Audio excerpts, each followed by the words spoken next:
मैं कानून का विद्यार्थी हूँ।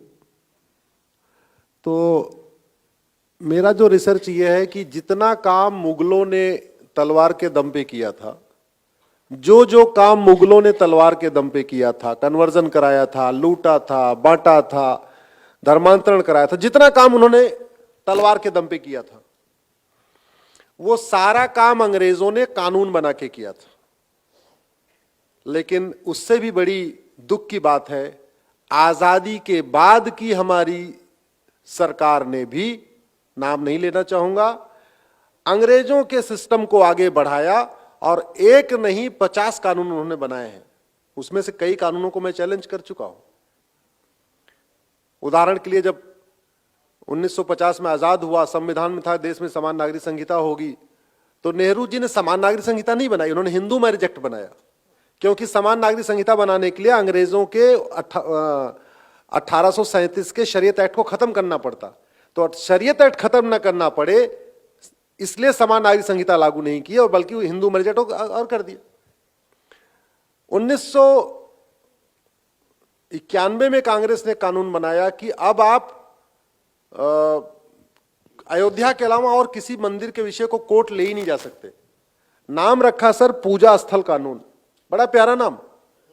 पूजा स्थल से ऐसे लगता है कि पूजा स्थल यानी मंदिरों के रखरखाव के लिए बनाया, लेकिन वो गजनी, गोरी, बाबर, हुमायूं के इलीगल एक्ट को लीगलाइज करने के लिए बनाया था। अगले साल 1992 में एक और महापाप किया संसद में, एक ही तीर से दो निशान किया। माइनॉरिटी कमीशन एक्ट बनाया, फायदा देना था मुस्लिम्स को, लेकिन उन्होंने हिंदुओं को बांटने के लिए भी किया। कानून की भाषा में हिंदू, जैन, बौद्ध और सिख हिंदू कहलाते हैं।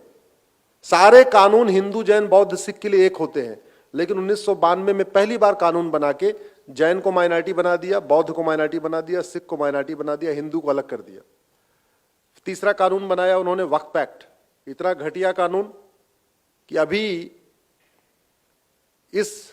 मतलब कच्छ में इस हॉल को अगर वक्फ एक्ट कह दे कि ये हॉल वक्फ की प्रॉपर्टी है, तो चावड़ा साहब, आप सूरत की कोर्ट में उसको चैलेंज नहीं कर सकते, आपको अहमदाबाद जाना पड़ेगा, वक्फ बोर्ड के सामने जाके पेश होना पड़ेगा।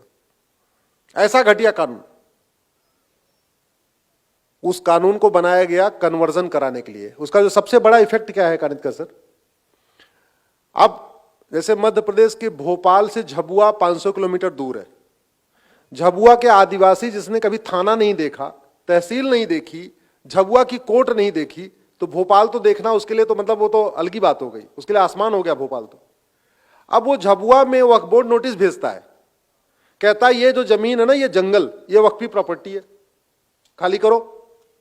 वो बेचारा आदिवासी क्या करे, ना उसको वकील पता, ना कुछ, ना कोर्ट, ना कचहरी, उसको कुछ पता नहीं। बोले साहब क्या बात है, हम तो रह रहे हैं। बोले नहीं नहीं नहीं, ये नोटिस है, ये वक्फ बोर्ड की प्रॉपर्टी है, खाली करो। या तो खाली करो या तो कन्वर्ट हो जाओ। तो बड़े लोगों के यहां नोटिस भेज के वो वसूली कर रहा है वक्फ बोर्ड, पैसे लेता है, नोटिस भेजता है, 10 लाख रुपए, 20 लाख रुपए लिया, ठीक है, नोटिस वापस।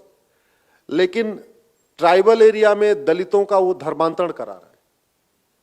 सबसे बड़ी समस्या ये हो गई है कि अगर किसी की पर्सनल प्रॉपर्टी पर अगर वक्फ बोर्ड नोटिस भेजेगा तो फिर भी आदमी लड़ेगा उससे, लेकिन बगल में जो गौचर की जमीन है, जो चारागाह है, जो पार्क है, जो ऊसर है, जो बंजर भूमि है, जो ग्राम समाज की जमीन है, उस पे जब वक्फ बोर्ड नोटिस भेजता तो कोई लड़ता नहीं, क्योंकि वो किसी का व्यक्तिगत तो होता नहीं, लड़ेगा कौन।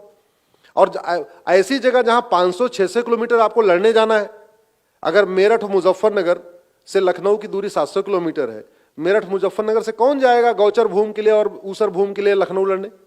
अपने पे नोटिस पे आया तो फिर भी लड़ेगा। तो मैंने 1991 के प्लेसेस ऑफ वर्शिप एक्ट को सुप्रीम कोर्ट में चैलेंज किया है, 1992 के माइनॉरिटी कमीशन एक्ट को भी चैलेंज किया है, 1995 के वक्फ एक्ट को भी चैलेंज किया है।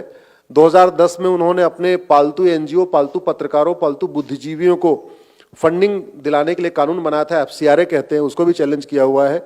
और 2012 में उन्होंने एक और महापाप किया था, राइट टू एजुकेशन से मदरसों को बाहर निकाल दिया था।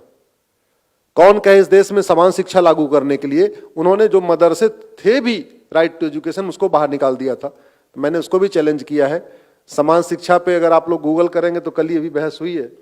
कल कोर्ट के सामने मैंने कहा था कि दशरथ जी, हमारे यहाँ तो हजारों साल पहले समान शिक्षा थी, तो मैटर चल रहे हैं। अरे करीब 25 कानून हैं जिनको मैंने चैलेंज किया हुआ है। हां, जहां तक सवाल था आप लोग क्या कर सकते हैं, आप लोग ये कर सकते हैं, बांग्लादेशियों को निकालने की मेरी एक पीआईएल है, बांग्लादेशियों को बसाने की 22 पिटीशन आ चुकी है।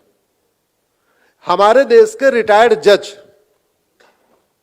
रिटायर्ड प्रोफेसर, मैं रिटायर्ड की बात कह रहा हूं, retired IAS, retired IPS, retired जज, रिटायर्ड प्रोफेसर्स, जो अब अपने दैनिक जिम्मेदारियों से मुक्त हो चुके हैं, अगर वो कम से कम इस पीआईएल को यूज करना शुरू करें, तो अगर वो 22, जैसे धर्मांतरण पे 10 मेरी विरोध करने के लिए आई है, तो 10 हमारे समर्थन में भी आनी चाहिए थी।